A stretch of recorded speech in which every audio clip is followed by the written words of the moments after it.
নমস্কার, আমার নাম নিশাদ বিশ্বাস। আমি একটি কবিতা বলবো। কবিতার নাম ফুটবল খেলোয়াড়। লিখেছেন জসিমউদ্দিন। আমাদের মেসে ইমদার হক ফুটবল খেলোয়াড়, হাতে পায়ে মুখে শত আঘাতের ক্ষতে খ্যাতি লেখা তার। সন্ধ্যাবেলায় দেখিবে তাহারে প্রতিবাদী হাতে পায়ে, মালিশ মাখিছে প্রতি গীতে গীতে, কাত হয়ে বিছানাতে।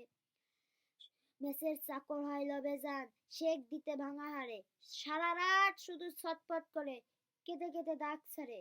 আমরা তো ভাবি 6 মাসের তলে পঙ্গু সে হলো হাই, ফুটবল টিমে বল লয়ে কবু দেখিতে পাবো না তাই।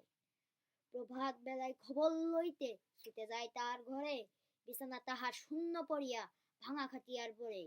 টেবিলের পরে ছোট বড় যত মালিশের শিশিগুলি, উপহাস যেন করিতেছে মোর ছিপি পড়া তার তুলি।